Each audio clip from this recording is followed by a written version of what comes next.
Witajcie kochani w nowym odcinku Wodnych Opowieści. Jest to odcinek drugi. Zapraszam serdecznie. No właśnie, dlaczego w ogóle mówię o Wimie i o tych zimnych prysznicach i morsowaniu? Ponieważ po części nawiązuję też do tego, co już mówiłam w poprzednim, pierwszym filmie z Wodnych Opowieści o morsowaniu Joanny Inton.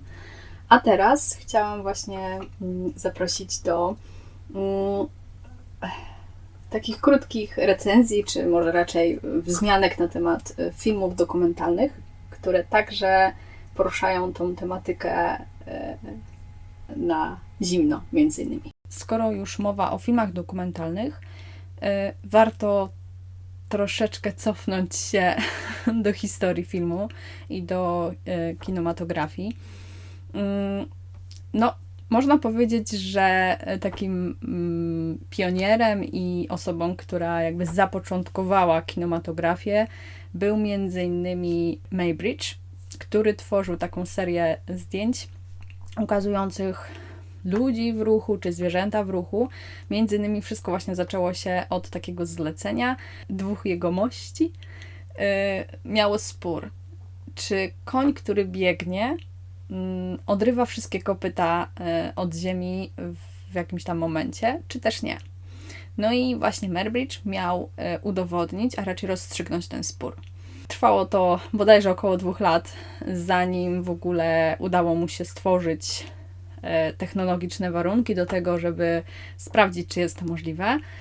W ogóle stworzył taki wynalazek, który nazwany był zoopraxiskop. No i to był taki, można powiedzieć, protoplasta właśnie kinematografu. Jest to oczywiście XIX wiek, końcówka XIX wieku. Historia Muybridge'a jest bardzo ciekawa. Dużo wniósł w ogóle, jeśli chodzi o historię fotografii, ale także jeśli chodzi o właśnie kinematografię. A za takich twórców kinematografii i pierwszy film jakby uznaje się braci Lumière, którzy pokazali swój pierwszy króciusieńki film Wyjście robotników z fabryki. No i opatentowali swój wynalazek, właśnie kinematograf, w 1895 roku.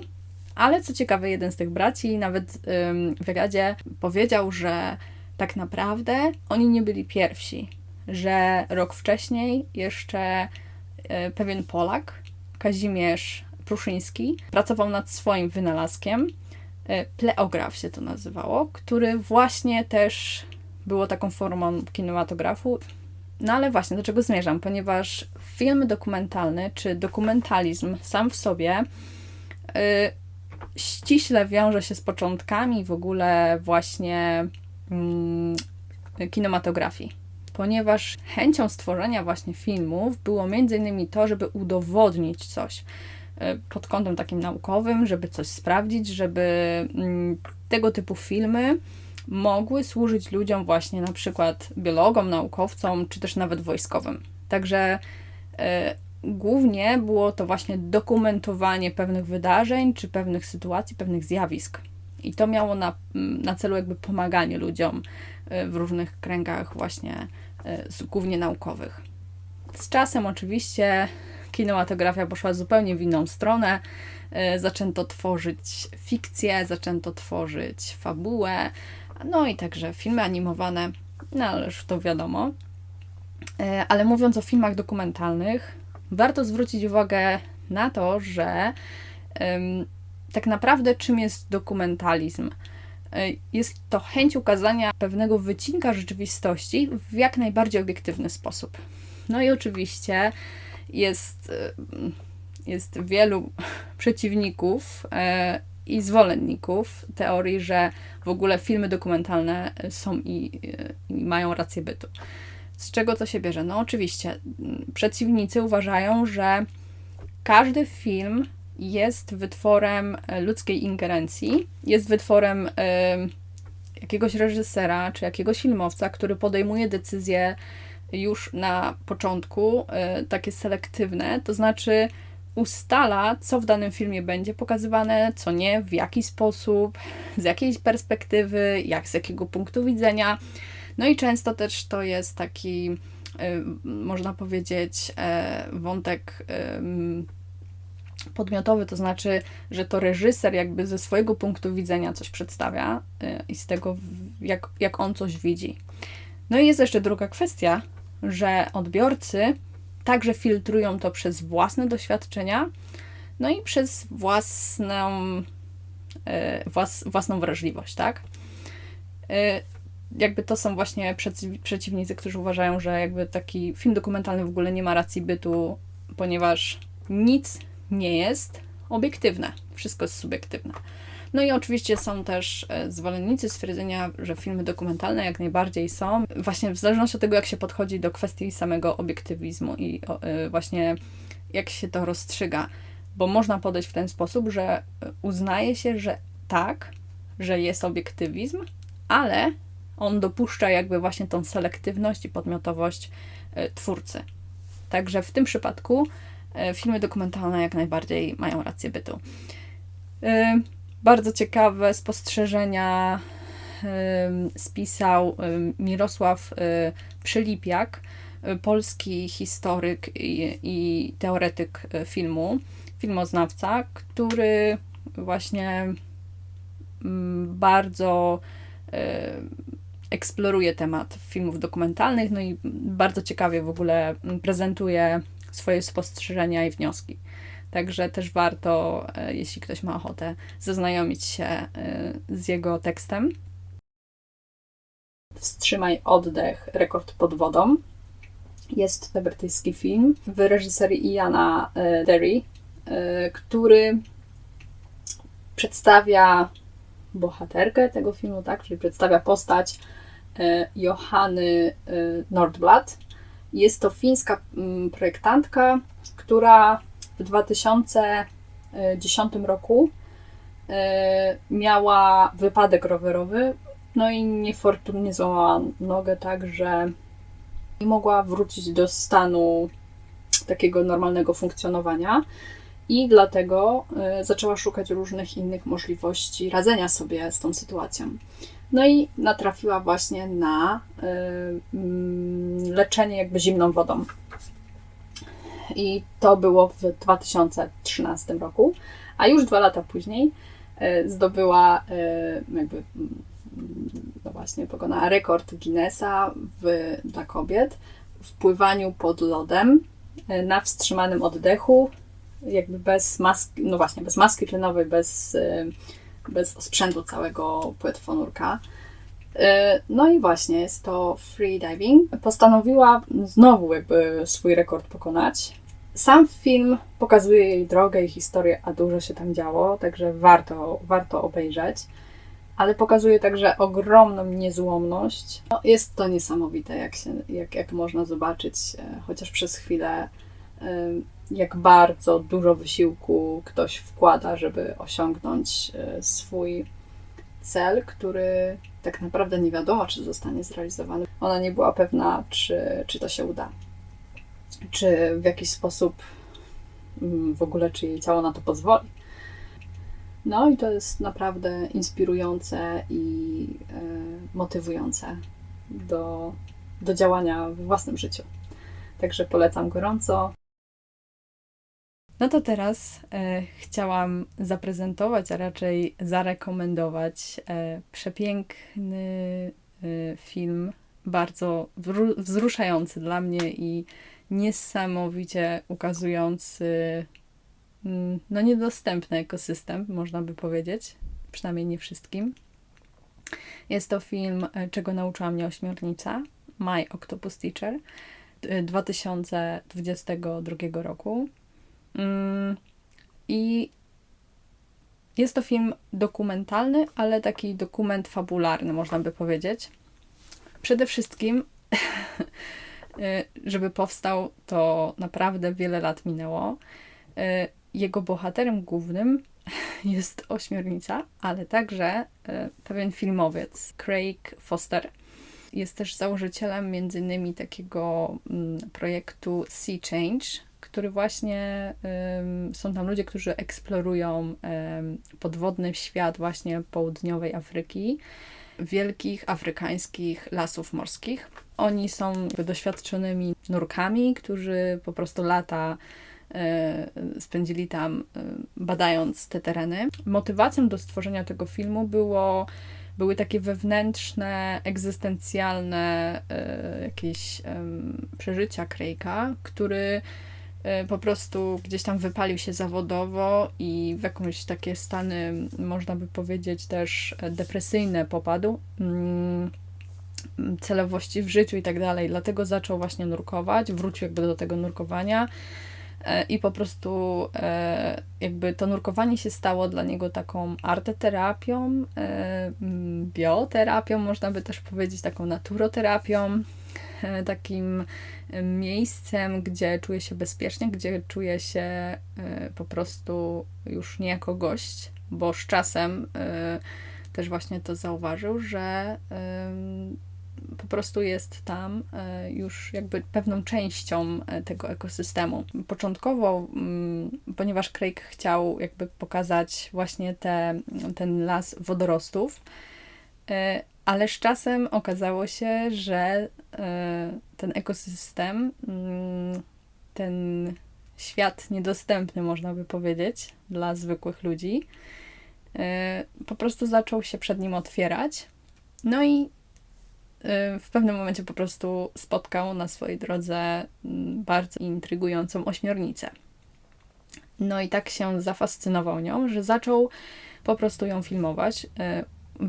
Jakby ustalił sam ze sobą, że będzie codziennie, co by się nie działo, będzie codziennie pływać i te spotkania w jakiś sposób właśnie dokumentować. Po wyżej pół roku jakoś wszedł we współpracę ze swoim przyjacielem Rogerem Horrock, który jest operatorem filmowym. Właśnie między innymi pomagał mu w filmowaniu tych niesamowitych doświadczeń. Nie tylko tego spotkania z ośmiornicą, ale jakby całego tego ekosystemu. No i z czasem stało się jasne, że ta niesamowita więź, która się narodziła między Craigiem a właśnie ośmiornicą, zasługuje na pokazanie tego troszkę w inny sposób. I po prostu pojawił się pomysł, żeby stworzyć z tego właśnie taki pełnometrażowy film, tylko no, nie do końca wiedzieli, jak to ugryźć, jak tutaj to, jak to przekazać, jak to pokazać. No i wtedy Craig wpadł na pomysł, żeby wejść we współpracę z reżyserem, z młodą reżyserką Pipą Ehrlich, która właśnie zaczęła razem z nim także pływać w tych wodach i praktycznie przez pół roku z nim pływała i sama doświadczała tego wszystkiego. Zafascynowała się tak samo jak i Craig tym całym podwodnym światem. Bardzo zaangażowali oboje się w tą pracę. No i, ale przede wszystkim reżyserka miała swój cel, który chciała ukazać w tym filmie.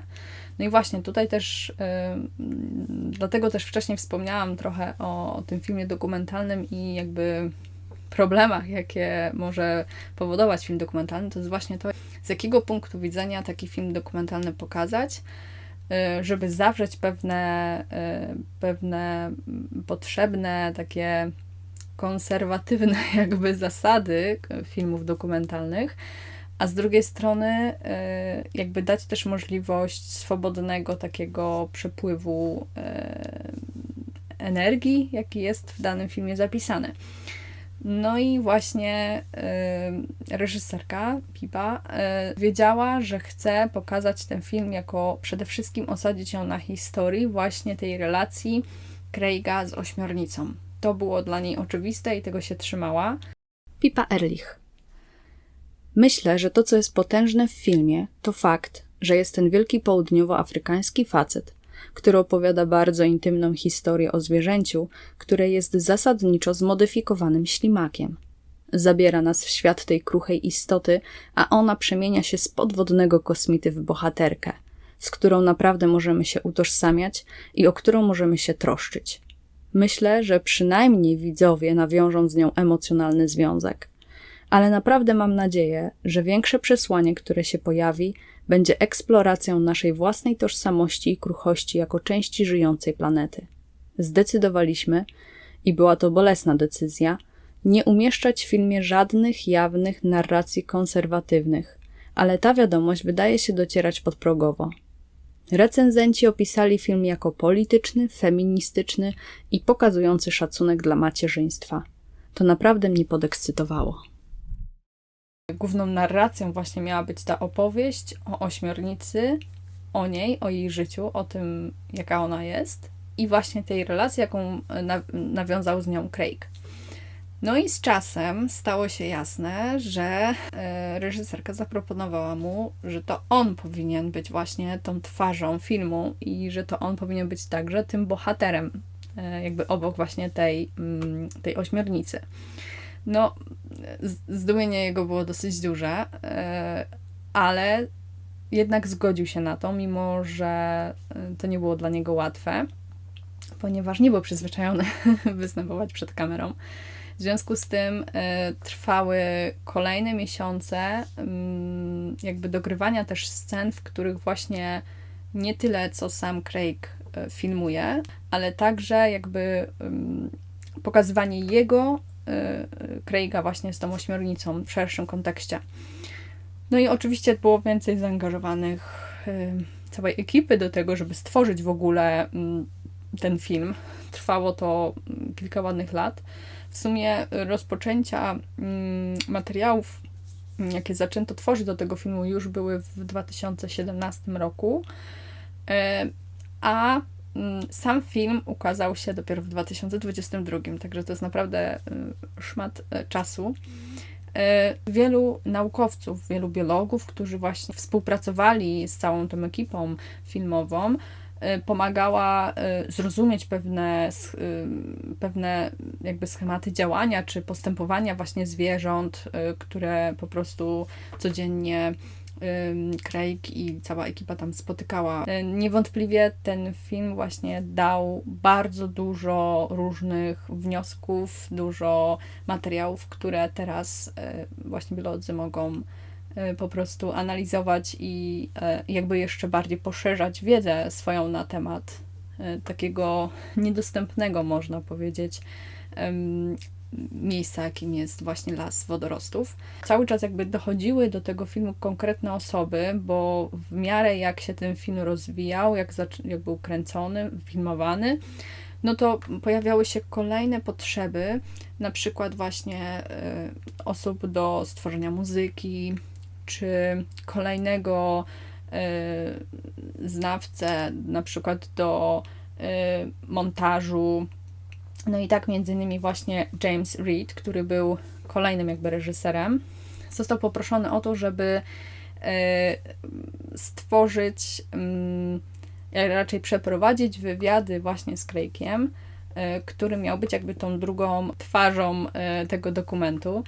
Początkowo reżyserka Pipa miała przeprowadzić ten wywiad z Craigiem, ale niestety była za bardzo zaangażowana w to wszystko i miała własne doświadczenia jeszcze podczas tego nurkowania i oboje byli za bardzo mocno osadzeni w tej całej historii. W związku z tym podjęli decyzję właśnie, że zaangażują jeszcze jedną osobę. Poproszono Jamesa Reeda o to.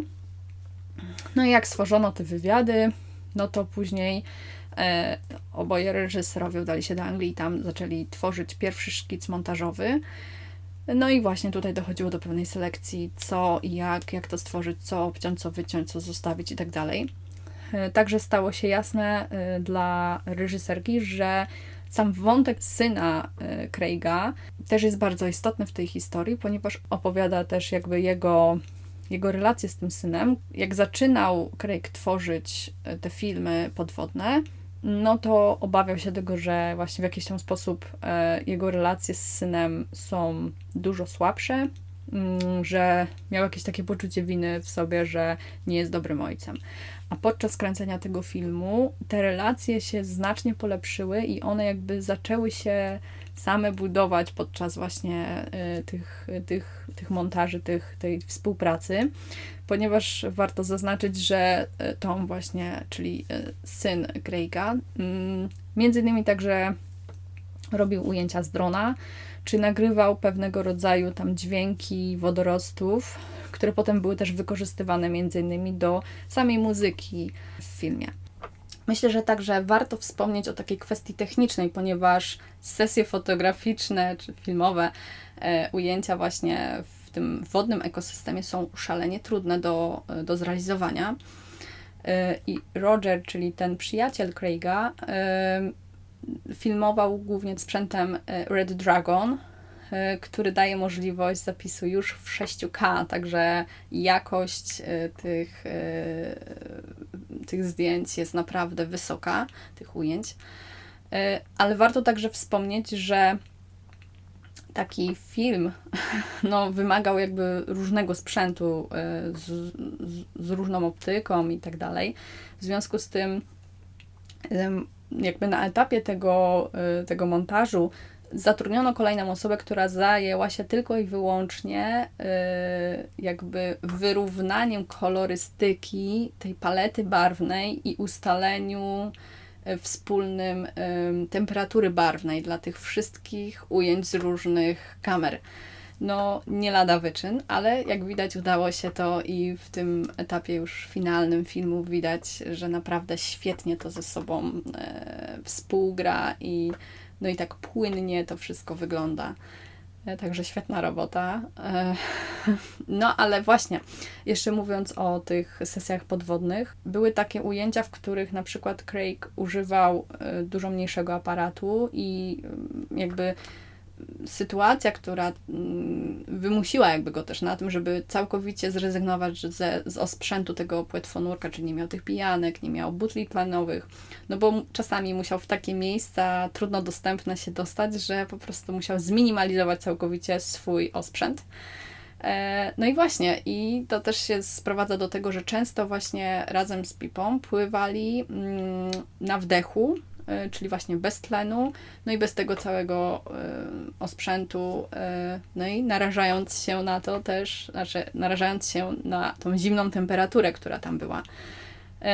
Dla Craiga nie był to duży problem, ponieważ on pływał już dłuższy czas w tej wodzie i jego ciało się szybko przyzwyczaiło. Z kolei Pipa, która tam przybyła później, musiała dostosować swoje ciało do tej niskiej temperatury, także taki mały akcencik do tego, co już mówiłam o Wimie i ekspozycji ciała na zimno. To tak tylko na marginesie. Jest tutaj jakby wielopłaszczyznowość w tym filmie przedstawiona i zarówno tego, co przeżywała sama ośmiornica i jakby cykl jej całego życia niemalże był przedstawiony, a z drugiej strony właśnie ten cały etap powstawania tego filmu i tych różnych egzystencjalnych i takich po prostu problemów, z którymi borykał się sam Craig, i jak to wszystko ewoluowało, jak się to wszystko zmieniło i jakby zwieńczeniem tego wszystkiego właśnie tych dwóch różnych procesów przeobrażania jakby życia ośmiornicy i życia Craiga skompletowane zostało jakby właśnie połączone w tym jednym filmie, który notabene jakby łączy ze sobą dwa rozbieżne światy. Świat morski i morskiego ekosystemu i świat ludzi, czyli naszego takiego lądowego życia. Niesamowita historia, w przepiękny sposób pokazana. Mnie ośmiornica skradła serce. A co w ogóle się dowiedziałam też robiąc jakiś mały research odnośnie tego filmu, że właśnie ośmiornice mają 3 serca. 2 znajdują się tutaj gdzieś przy głowie samej, a jedno jest gdzieś tam w środku wewnątrz ciała. Bardzo ciekawe rzeczy. W każdym razie przepiękny film dla osób wrażliwych czy to na właśnie wizualną stronę, czy związanych właśnie na wrażliwych, na naturę, na świat zwierząt czy też także na ten związek taki bardzo ludzki, pokazuje tutaj wiele różnych płaszczyzn i myślę, że każdy po prostu znajdzie tutaj coś sam dla siebie. Także gorąco polecam. Na zakończenie jeszcze tylko chwilkę chciałam powiedzieć, że no między innymi także zdobył właśnie też Oscara za najlepszy film dokumentalny. Ale to tylko taki jakiś tam mała wisienka na torcie, bo tych nagród też było więcej. To już koniec moich opowieści w tym odcinku. Mam nadzieję, że przytoczone przeze mnie przykłady filmów czy postaci w jakiś sposób Was zaintrygowały, no i może zainspirowały także do czegoś. Bardzo się cieszę, że mogłam się z Wami podzielić moimi odkryciami. Dziękuję za ten wspólnie spędzony czas i kolejną wspólną podróż. Jeśli macie ochotę, zajrzyjcie w opis, tam są linki, które także pomogły mi, przysłużyły się do stworzenia tego filmu. No i co? Do zobaczenia następnym razem. Buziaki, pa pa!